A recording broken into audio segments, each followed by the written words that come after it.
Olá, gente. Eu gostaria de ler com você a palavra de Deus, que se encontra em Atos, capítulo 12, versos 1 em diante. E esse texto vai ser o texto da nossa reflexão, e eu gostaria que você acompanhasse comigo a leitura.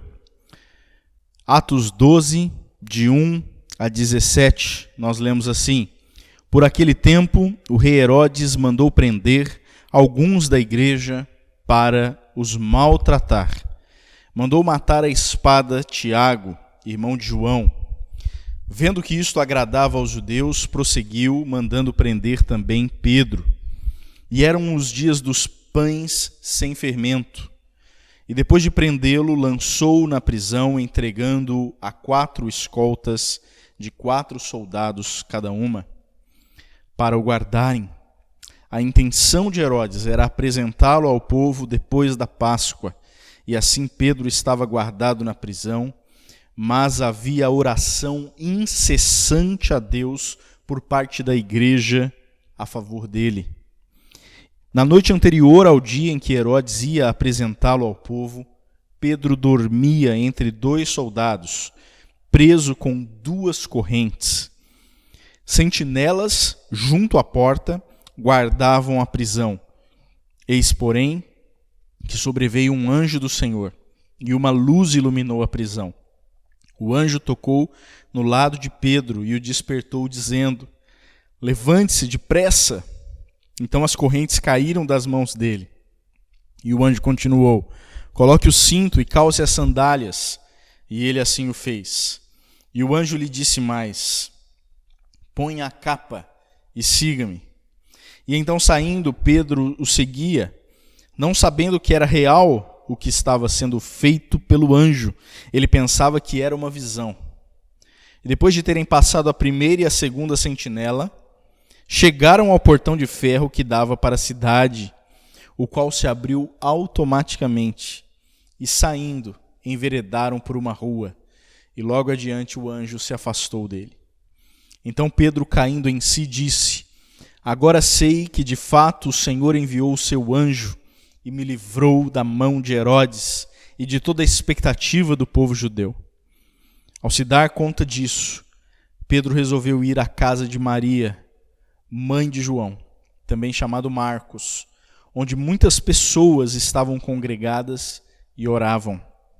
Quando ele bateu à porta da frente, uma empregada chamada Rode foi ver quem era. Reconhecendo a voz de Pedro, ficou tão alegre que nem o fez entrar, mas voltou correndo para anunciar que Pedro estava à porta. Então os outros disseram: Você ficou louca? Ela, porém, persistia em afirmar que era verdade. Então disseram: É o anjo dele. Enquanto isso, Pedro continuava batendo. Quando abriram a porta, viram-no e ficaram admirados. Ele, porém, fazendo-lhes sinal com a mão para que se calassem, contou-lhes como o Senhor o tinha tirado da prisão. E acrescentou: Anunciem isto a Tiago e aos irmãos. E saindo, foi para outro lugar. Vamos orar? Senhor, nós pedimos que essa história da Tua palavra, uma história da Tua igreja, uma história de fé revelada nas Escrituras, ao qual fortaleceu tantos irmãos e irmãs nossos ao redor do mundo, ao longo da história, possa nos fortalecer nesse momento, possa nos instruir, possa transformar a nossa vida. Nós oramos em nome do Senhor Jesus. Amém. Esse capítulo 12 de Atos, queridos, é um capítulo que mostra tempos difíceis, tempos violentos, vividos logo no início da nossa história como igreja, no início da história da igreja primitiva.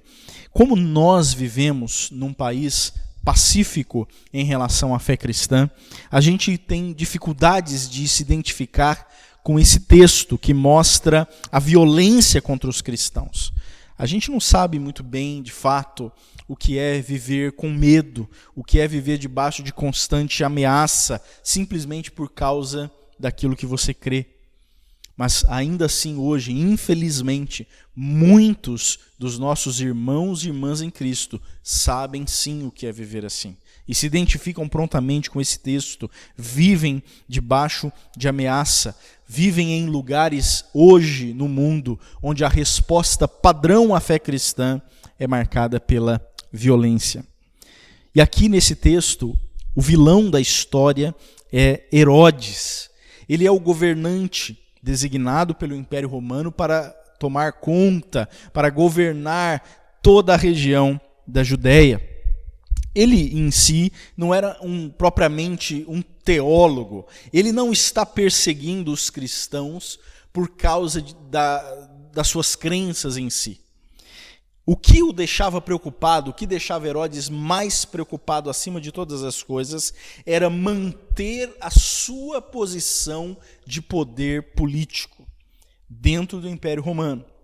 E ele sabia que se os líderes judeus da Judéia, ali onde ele governava, começassem a causar muitos conflitos no seu território, isso o deixaria em maus lençóis diante de César. César o veria com maus olhos. E então Herodes viu aí uma chance, quando ele percebe que os saduceus e os fariseus, que são dois dos principais grupos religiosos judaicos na época de Jesus, eles estavam vendo os seguidores de Jesus, eles estavam vendo os judeus, os líderes judeus estavam vendo os cristãos como uma ameaça. Então Herodes quer aproveitar a oportunidade para agradar os líderes religiosos dos judeus, e ele começa então a se preparar para acabar com aquilo que ele considera uma seita rebelde que tinha surgido no meio dos judeus, que são os cristãos. Então Herodes ele se lança violentamente contra a igreja, com todo o poderio do Império Romano. Ele manda matar Tiago, o irmão de João, com a espada, como a gente lê no texto. E quando ele vê que isso agradou os judeus, ele segue em frente e ele manda prender Pedro e joga-o na cadeia, joga-o na prisão. E não é difícil, então, para os irmãos e irmãs de Pedro, para a igreja, adivinhar o que é que vai acontecer em seguida. Herodes estava planejando executar Pedro, estava planejando fazer da execução de Pedro um espetáculo público, para assim ganhar ainda mais apoio dos líderes judeus, tudo para que ele continuasse marcando ali o território, para que ele continuasse mantendo o controle e o poder político naquela região. E a igreja, naquele momento, a igreja primitiva, os nossos irmãos e irmãs daquele tempo, eles tinham absolutamente zero poder político. Eles não tinham nenhum poder político, nenhuma chance de alguém influente tentar convencer Herodes para que ele não executasse Pedro, para que ele libertasse Pedro. Zero poder político. Mas isso não quer dizer que a igreja não tem poder, não quer dizer que a igreja não tem muito poder, na verdade. E esse texto vai nos mostrar isso, que nós, igreja do Senhor, temos um poder muito maior, como é mostrado nessa história. Jesus tinha ensinado aos seus seguidores, e aqui eles estão exercendo esse aprendizado, de que nenhum outro grupo de pessoas na história tem um poder assim disponível, o poder da oração. E por isso, a gente vê no verso 5 que havia oração incessante. Ou em outras traduções a gente vê, havia oração fervorosa a Deus por parte da igreja a favor de Pedro. E enquanto a igreja ora, exatamente no momento enquanto a igreja estava orando, Deus respondeu miraculosamente. A história nos conta que um anjo apareceu na cela de Pedro, na prisão, e tocou em Pedro, e as suas correntes caíram, e o anjo começou a dizer a Pedro para ele se vestir, calçar as sandálias e segui-lo. E nem Pedro parece estar preparado para a resposta de Deus dessa maneira. Tente se colocar um pouquinho no lugar de Pedro nesse momento. Imagina só, veja o versículo 9. Provavelmente a gente ia estar exatamente como Pedro aqui. Ele foi se vestindo, calçando as sandálias, seguindo o anjo, mas o tempo todo ele estava se perguntando: será que isso está acontecendo de verdade? Ou será que isso é um sonho? Será que isso é uma visão? E será que daqui a pouco eu vou acordar desse sonho que está sendo tão maravilhoso? E quando eu acordar eu ainda vou estar aqui acorrentado no meio de 2 soldados esperando a minha execução. Foi só quando Pedro passou pelos guardas, pelos últimos sentinelas, e estava de fato depois do portão da rua, que ele caiu em si e ele percebeu que de fato e de maneira miraculosa Deus o havia libertado, e isso tudo estava acontecendo sim na vida real. Ele tinha sido liberto do poder de Herodes, ele tinha sido liberto do poder de César, por um poder infinitamente maior, o poder do Deus eterno, o poder do Deus Altíssimo. E ainda maravilhado, ele exclama, isso está lá no versículo 11, que como isso é maravilhoso, ele quase não estava conseguindo acreditar. O Senhor enviou o seu anjo e me livrou das garras de Herodes e do espetáculo que a multidão dos judeus estava esperando. E aqui essa história, quando a gente lê essa e tantas outras histórias das Escrituras, nós somos convidados a entrar nessa história. É isso que a gente precisa fazer. A ler essa história e nos colocar dentro dela, sentir o terror, o desencorajamento que a igreja devia estar sentindo nesse momento, quando viu primeiro Tiago ser morto, depois Pedro ser preso, e ele estava vendo que Herodes estava decidido a ir atrás do sangue dos cristãos. E a gente pode se identificar com Pedro também, quando ele fica maravilhado, quando ele fica deslumbrado, quase sem acreditar, quando Deus está resgatando ele de maneira miraculosa. A gente pode se identificar com a história. A gente pode também até rir do humor que vai acontecer aqui, o humor que aparece em seguida na história. O relato continua e, uma vez liberto da prisão, Pedro vai na direção da casa de Maria, mãe de João Marcos, e ali estava acontecendo uma reunião de oração. A igreja estava reunida, os irmãos estavam reunidos ali para orar exatamente pela libertação de Pedro. E ele chega justamente enquanto a reunião está acontecendo, enquanto os irmãos e irmãs estavam orando, e ele começa a bater na porta. E uma jovem chamada Rode sai e vai atender a porta, e quando ela reconhece a voz de Pedro, o texto diz que ela ficou tão alegre e tão ansiosa que ela volta, corre para contar a todos a novidade de que Pedro estava liberto, de que a oração tinha sido respondida, que ela acabou esquecendo só de um pequeno detalhe, de abrir a porta para Pedro, e deixa Pedro ainda lá na rua. É incrível o que esse texto está nos mostrando, que por um ato miraculoso de Deus, Pedro não está mais acorrentado ali na cadeia, na prisão. Ele está livre da prisão, ele está livre dos soldados romanos, mas ele ainda está preso do lado de fora da casa onde irmãos e irmãs estão orando pela libertação dele. Enquanto isso, os crentes não estão de fato talvez acreditando de que Deus realmente respondeu o que eles estavam pedindo. E eles começam a contestar a jovem Rode, que está dizendo que Pedro está lá fora, mas que ela esqueceu de abrir a porta. E eles dizem que não pode ser ele. E dizem até que ela devia estar ficando doida. E Rode insiste que Pedro está na porta, e eles, ainda sem acreditar, começam a dar asas à imaginação, e dizem, talvez seja o anjo dele. Ou seja, pode ser qualquer coisa, menos, de fato, a resposta de Deus à nossa oração. E durante todo esse tempo, Pedro está lá, batendo a porta.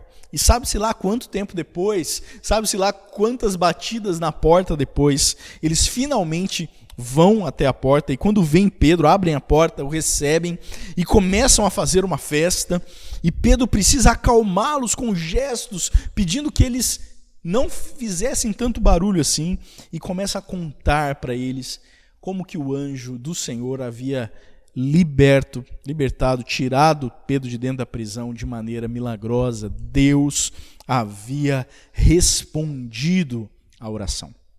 E esse é o nosso convite para estar dentro dessa história e não se distanciar dela, e não se afastar dela. Quando a gente lê histórias bíblicas assim, é natural para nós a gente tentar ficar a certa distância. Isso acontece muitas vezes por causa da diferença no contexto cultural, no contexto histórico.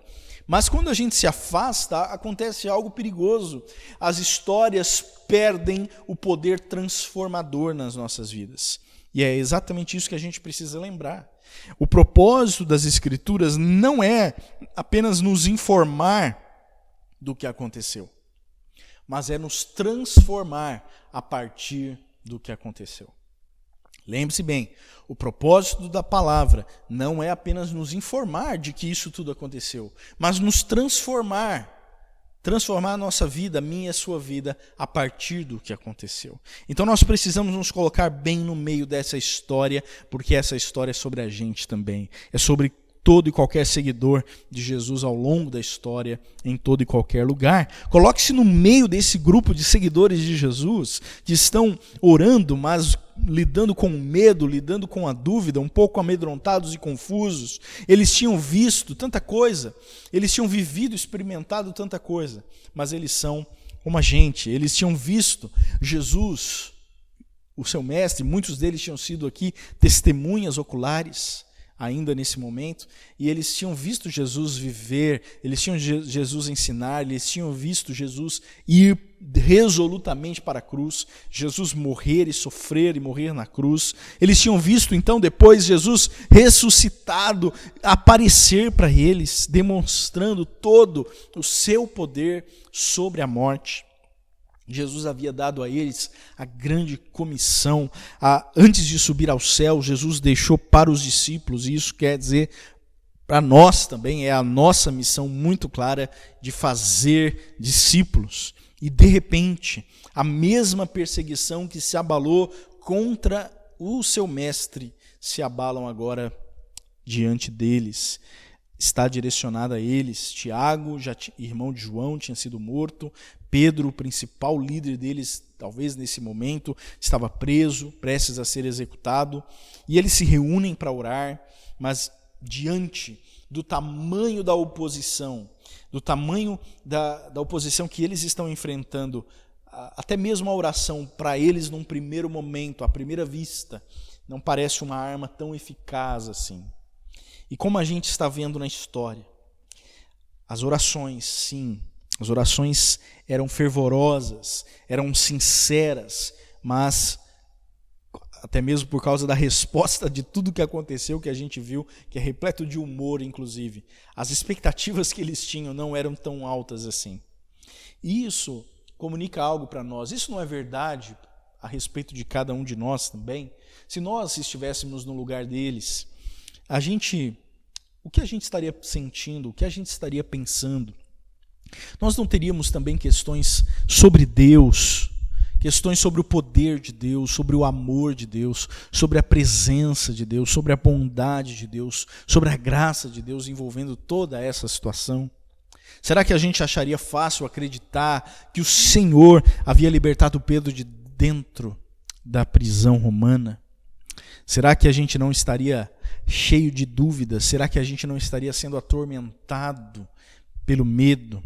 Estaríamos nos perguntando se estava valendo a pena ser um seguidor de Jesus, mesmo diante da ameaça da morte batendo à nossa porta? Será que nós não estaríamos nos perguntando se a mensagem do Evangelho era de fato verdadeira? E como essas lutas que os nossos irmãos e irmãs de Atos 12 passaram, elas não são exclusivas deles, elas são comuns a todo e qualquer discípulo de Jesus ao longo da história, ao redor do mundo. Por enfrentarmos situações nos dias de hoje que têm sim as suas diferenças, mas que trazem as mesmas questões na nossa mente, no nosso coração.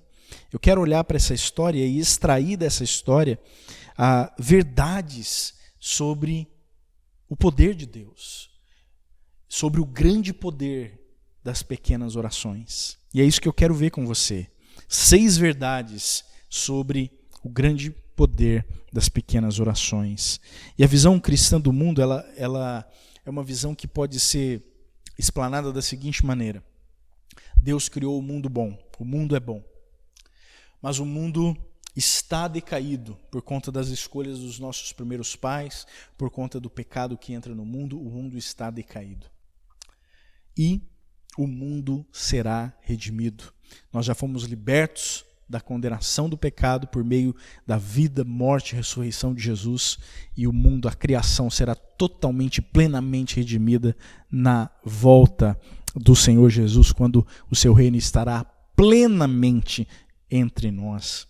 E isso, então, pode ser um resumo, de certa forma, da história bíblica. O mundo é bom, o mundo está decaído, o mundo será redimido. Criação, queda e redenção. E eu amo essa história porque a gente precisa entender a história bíblica para entender onde é que a gente está nesse momento.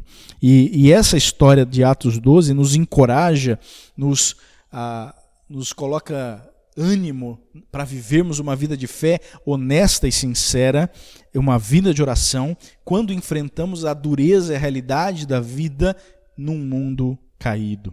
Então, eu quero ver com você 6 coisas que se destacam na narrativa, de maneira, nós vamos passar rapidamente por elas, mas 6 verdades sobre o grande poder das pequenas orações para nós aplicarmos nas nossas vidas.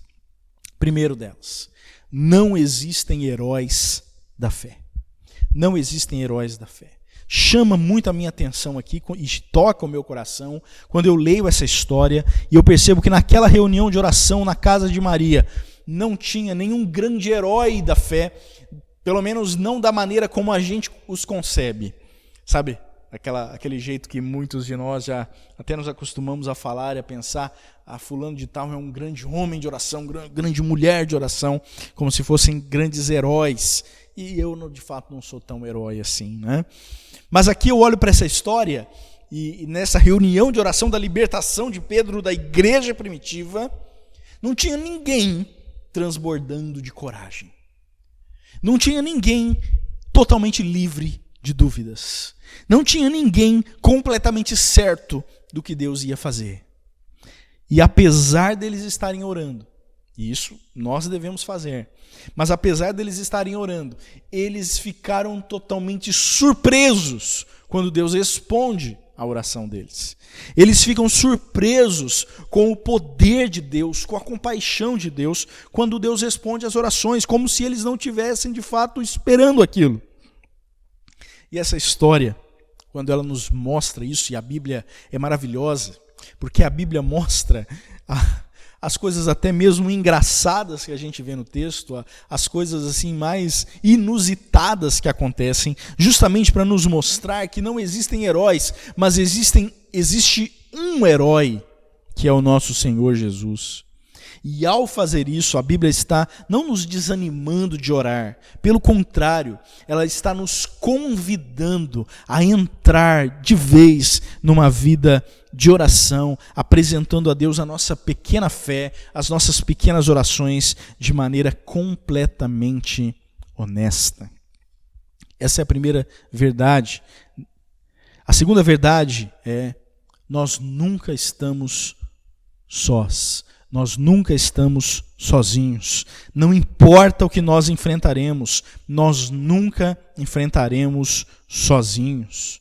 Já é maravilhoso demais saber que Deus ouve a nossa oração, que Deus está perto o suficiente e nos ouve, mas ainda mais maravilhoso ainda é saber que o Deus que está perto e nos ouve é o Deus que está no controle absoluto de toda e qualquer situação, de todo e qualquer relacionamento, de toda e qualquer circunstância que nós enfrentamos e pela qual nós estamos orando. A gente vê lá em Efésios 1:22, um texto que Paulo mostra que o Senhor Jesus está sentado à destra do Pai e governa sobre todas as coisas. Nós lemos assim: e ele sujeitou todas as coisas debaixo dos pés de Cristo, para ser o cabeça sobre todas as coisas, o deu à igreja, a qual é seu corpo, a plenitude daquele que a tudo enche. em todas as coisas. Deus está no controle soberano de todas as coisas. O Senhor Jesus para o bem redentor da igreja. Jesus exerce o seu poder de maneira soberana, não apenas para a sua própria glória, sim, para a sua própria glória, mas a sua própria glória reflete para o nosso bem. Quanto mais nós focamos a nossa vida na grandeza, na excelência, na glória de Deus, mais nós somos realizados. Esse é o nosso bem, para isso nós vivemos, é isso que nos realiza, é para nosso bem, para a nossa redenção. E quanto mais então nós vamos nos lembrando dessa verdade, do poder, do controle de Deus nas circunstâncias, nos relacionamentos, nas situações difíceis, mais a nossa fé vai crescendo, a nossa vida de oração vai crescendo, e o que vai naturalmente diminuindo é a nossa preocupação, é a nossa ansiedade. Nós nunca estamos sós, enfrentaremos tudo com o companheiro da nossa vida, que é o Senhor. E terceira verdade, o poder divino é maior que o poder político. O poder divino, o poder espiritual é maior que o poder político. A esperança da igreja não é o poder da igreja. A esperança da igreja é o poder do Senhor da igreja. Vou falar isso de novo. A esperança da igreja não é o poder da igreja. Não é o poder que ela pode ter politicamente. Mas a esperança da igreja é o poder do Senhor da igreja. É o poder do Deus Altíssimo. Isso era especialmente verdadeiro naquele tempo, em Atos 12, e especialmente verdadeiro para nós hoje também. Sem dúvidas, nós devemos celebrar e devemos reconhecer como algo bom quando cristãos verdadeiros estão se envolvendo levando o seu cristianismo real e verdadeiro nas esferas públicas. Isso, o cristão deve ser cristão em todas as esferas. Ele não é cristão só dentro da igreja. Você é cristão no seu trabalho, cristão na sua família e em qualquer lugar onde você está inserido. Porque a fé cristã não é algo que a gente pensa que é apenas privado, religioso, para a gente viver dentro de quatro paredes. A fé cristã é uma visão de mundo, é a verdadeira história da existência. E por isso nós levamos aonde quer que a gente vai. E por isso é bom ver cristãos verdadeiros se envolvendo com seu cristianismo real e verdadeiro nas esferas públicas, como, por exemplo, no governo, nos ministérios. E a gente viu na última semana, até aqui da nossa região, nós temos agora um ministro da educação que é pastor presbiteriano, reverendo Milton Ribeiro, ou talvez também temos outros ministros, temos gente, podemos ter gente no legislativo, e o cristão deve estar inserido em toda e qualquer esfera, seja você um professor, ou seja você um advogado, ou engenheiro, ou dona de casa, ou um vendedor, ou um corretor de imóveis, qualquer área que você trabalhe, você é desafiado a levar o seu cristianismo, o seu evangelho, os resultados do evangelho na sua vida, aonde você está inserido. Mas, quando a gente vê cristãos no governo, nós devemos sempre lembrar que o foco desses cristãos deve ser na formação de políticas públicas que vão beneficiar a sociedade como um todo, que vão trazer glória a Deus e vão trazer bem para o mundo ao qual a gente está inserido. Um exemplo disso na história da igreja é William Wilberforce, que foi um parlamentar inglês que durante anos e anos ele lutou no parlamento para abolir a escravidão e para abolir o tráfico de escravos dentro do Império Britânico, até que de fato a sua luta deu resultado. Isso é um exemplo de um cristão na política trazendo uma influência para o bem. Mas é preciso sempre lembrar que um cristão não está na política para fazer lobby para a igreja, para poder fazer um lobby que vai beneficiar apenas a sua própria igreja ou denominação. Ele está lá para a glória de Deus e ele está lá para o bem de todos, para o bem da sociedade que está inserido. E eu tenho muita preocupação em ver que a igreja tem se tornado, nos dias de hoje, politizada, mas no mau sentido, política no mau sentido. Eu temo que esse desejo crescente de poder político dentro da igreja seja o resultado de esquecer que ela tem um poder ainda muito, muito maior. Que a igreja não precisa disso, que a igreja tem um poder maior. E muitas vezes nós pensamos de maneira errada sobre essas questões. Nós pensamos que para termos força na sociedade, nós precisamos de poder político. E toda vez na história que a igreja pensou assim, toda vez que a igreja pensou em beneficiar a si mesma por meio da sua mistura com o Estado e tentar ter o poder político nas mãos, a igreja abandonou a sua mensagem central. O evangelho, a mensagem do arrependimento, o chamado à conversão, o chamado à nova vida que Jesus faz. A igreja foi levada a fazer alianças questionáveis. A igreja foi levada a fazer coisas para conseguir mais poder político, coisas que não têm absolutamente nada a ver com o seguidor de Jesus. E, infelizmente, nós temos visto também disso. E, nesse caso, não há o que celebrar. Nós temos que celebrar quando vemos cristãos verdadeiros inseridos nos ministérios e produzindo coisas que vão beneficiar toda a nossa nação. Mas devemos lamentar e devemos nos indignar quando vemos chamados assim cristãos, se envolvendo nessas áreas, mas não para o bem de todos e não para a glória de Deus, mas apenas para tentar angariar mais poder político para a igreja.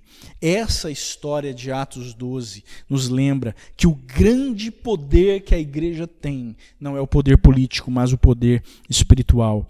Herodes não foi capaz de deter e executar Pedro como era o seu plano. Não porque a igreja tinha alguém influente para ir lá e tentar fazer um lobby e tentar convencer Herodes, mas porque eles apresentaram em oração o seu caso ao Rei dos Reis e Senhor dos Senhores, que detém todo o poder que nem Herodes, nem César jamais sonharam em ter.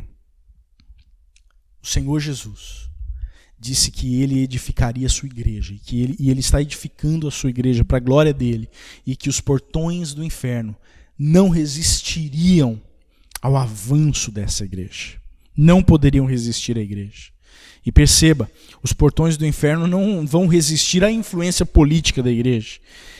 Eles não vão resistir ao poder de Deus presente de maneira sobrenatural, de maneira espiritual, de maneira transformadora em cada discípulo e discípula de Jesus presente no seu povo, na igreja. É assim que nós vamos vencer o poder do inferno, presente no nosso país, presente em todo e qualquer lugar nesse mundo. É pelo poder de Deus, pelo poder espiritual. É isso que nós precisamos lembrar, que temos um poder muito maior do que o poder político.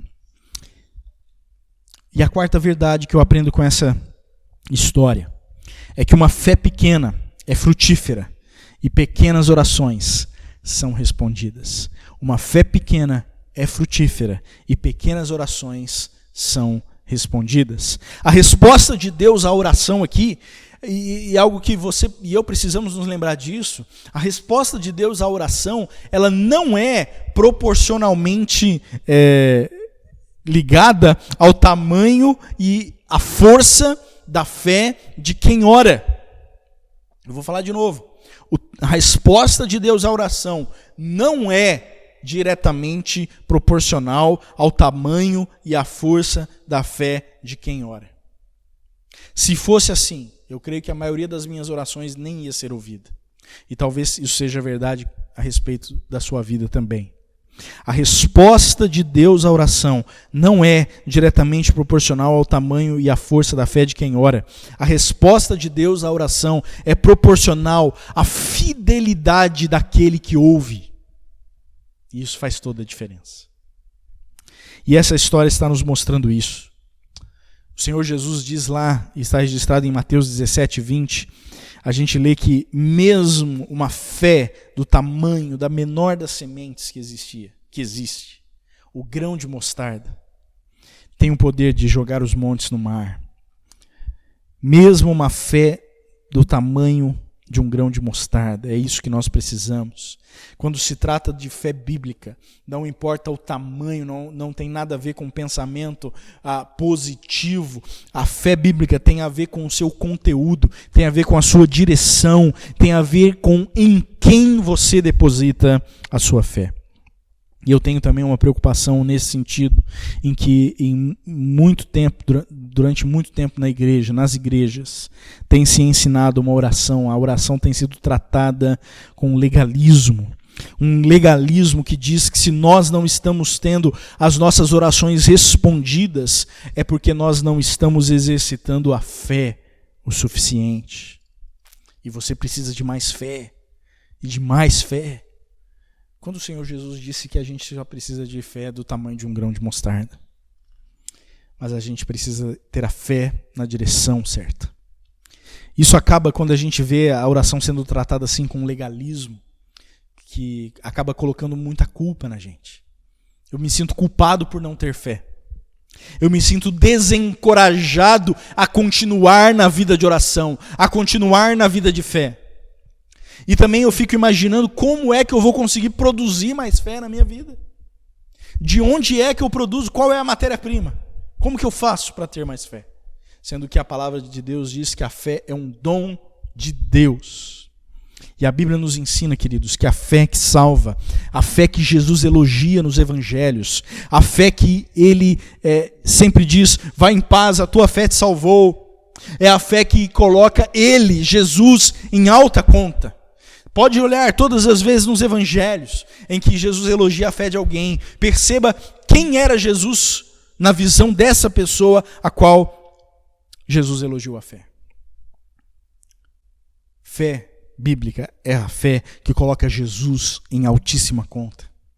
Fé bíblica é a fé que submete a própria vida ao Senhor em obediência.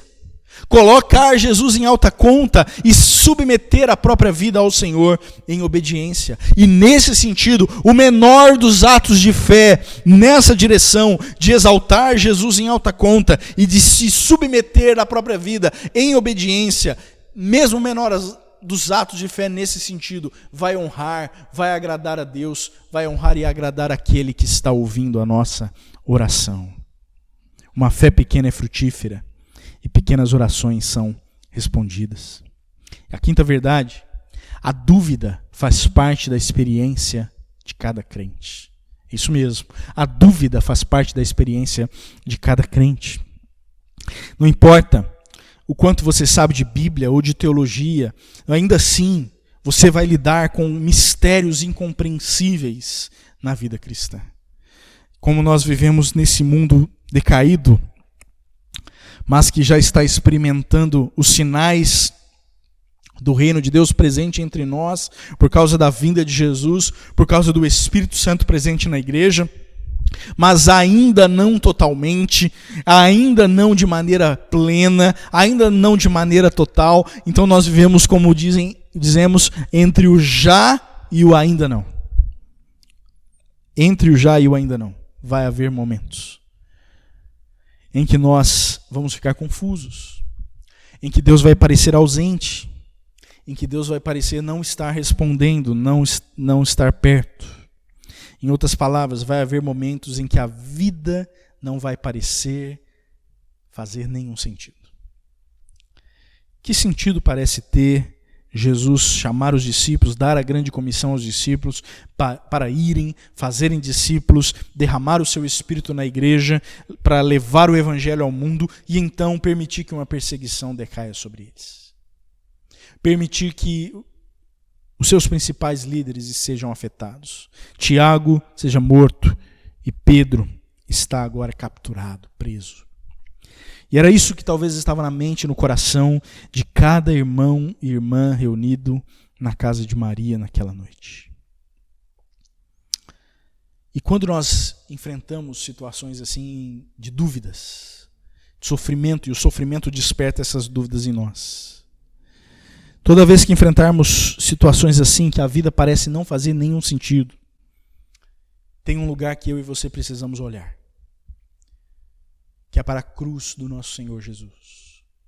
Quando olhamos para a cruz, eu desafio você a imaginar algo. Imagine quantas pessoas estavam literalmente naquele momento da crucificação de Jesus, quando Jesus estava suspenso no alto, e quantas pessoas estavam olhando para a cruz, mas de maneira literal. E vendo Jesus morrer, e não sabendo que ele iria ressuscitar. Já tinham ouvido isso da boca dele, mas naquele momento eles não estavam acreditando. Eles estavam vendo o fim de todas as coisas. E talvez, imagine essas pessoas dizendo umas às outras: isso não faz sentido nenhum. Eu não sei como Deus vai tirar alguma coisa boa disso tudo. E talvez até cheia de dúvidas, perdessem a fé em Deus, olhando para a cruz. Perdessem a fé, olhando para a coisa mais extraordinária, a ação de Deus mais extraordinária que Ele já fez para a humanidade. Entregar o seu próprio Filho para ser o nosso substituto naquela cruz. E talvez perderam a fé, ia ser a maior ironia de todas, perder a fé olhando para a cruz. Mas talvez perderiam a fé porque não conseguiram encaixar as coisas na sua própria linha de raciocínio, com a sua mente pequena, com o seu entendimento limitado de tudo o que estava acontecendo. E é isso que acontece conosco também. Quando nós estamos enfrentando pandemias, crises financeiras, crises nos relacionamentos, sofrimento, dor, e nós ficamos cheios de dúvidas, pensando por que essas coisas estão acontecendo?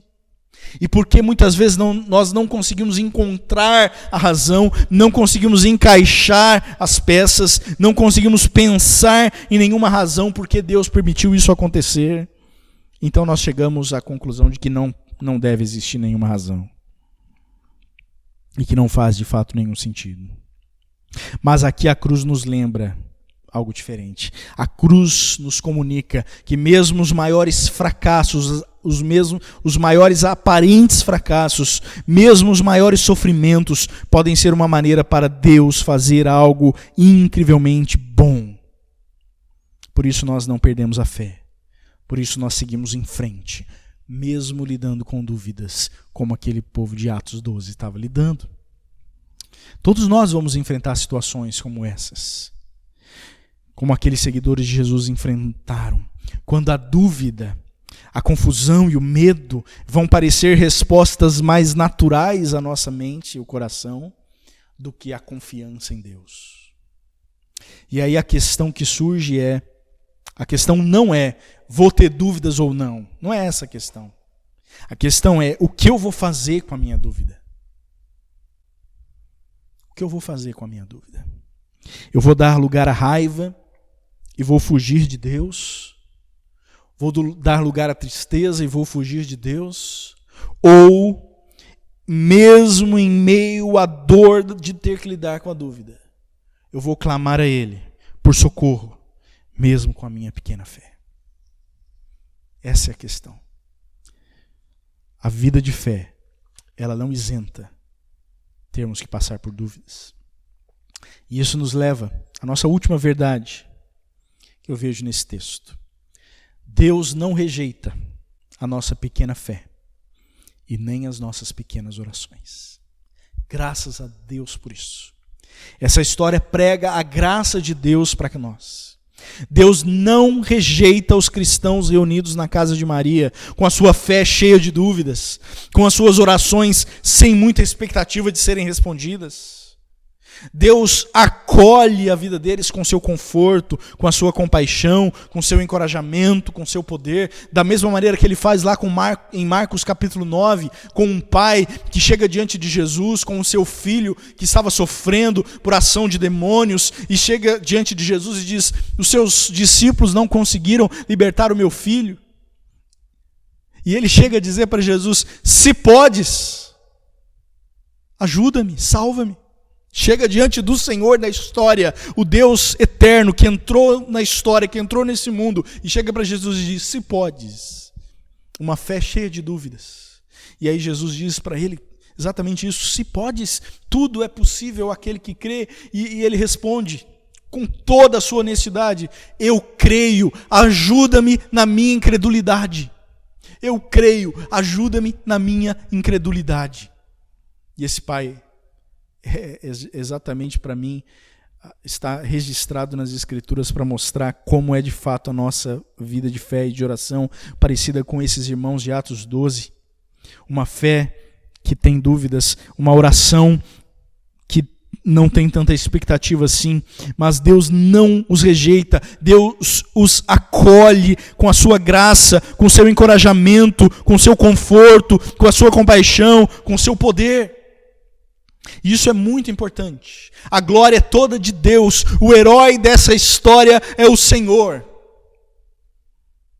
Isso é muito importante para nós, porque eu e você, nós não ganhamos a nossa salvação por meio da nossa própria justiça, por meio das nossas próprias obras, mas foi por meio da justiça de Cristo, que é derramada sobre nós pela fé, por conta da sua vida, da sua morte e ressurreição. E da mesma maneira, é a mesma lógica do Evangelho, da mesma maneira, a nossa oração a Deus não é respondida por conta do tamanho e da força da nossa fé, mas pela graça e pela fidelidade daquele que nos ouve. Pela graça e pela fidelidade de Jesus, o nome pelo qual nós oramos a Deus. É isso que a Bíblia nos mostra. Deus não rejeita a nossa pequena fé e as nossas pequenas orações. O Salmo 103:14 nos diz que o Senhor conhece a nossa estrutura e sabe que somos pó. O Senhor sabe que nós somos fracos, e é por isso que Ele prometeu nos encher com a sua força, com o poder do seu Espírito. Ele nos ajuda a orar, porque nós não sabemos como orar, mas o próprio Espírito intercede por nós, com gemidos inexprimíveis. E os nossos irmãos e irmãs, lá em Atos 12, nos fazem lembrar disso. Essa história nos lembra disso. A não esconder a nossa dúvida no meio das nossas orações. Ela pode aparecer. Nós podemos dizer isso ao Senhor. A não negar a nossa fraqueza. A parar de querer apresentar as nossas orações como se fosse algo limpo, editado, sem defeitos para Deus, mas que ao tentar apresentar uma oração assim, toda editada, toda limpinha, é uma oração longe da vida real, longe de fato das nossas lutas, das confusões, das dúvidas, dos medos que cada um de fato enfrenta. E eu quero fazer essa aplicação final para nós. Eu quero te desafiar a confessar diante do Senhor a sua fraqueza, a sua dependência dEle. A apresentar diante do Senhor tudo que você tem. Os 5 pães e 2 peixinhos. A sua pequena fé, suas pequenas orações. E confiar na graça e na fidelidade do Senhor. E esse não é um desafio meu. É um desafio do Senhor para as nossas vidas. É isso que o Senhor está nos desafiando a fazer. E nós vemos isso por toda a palavra. No Salmo 34:18.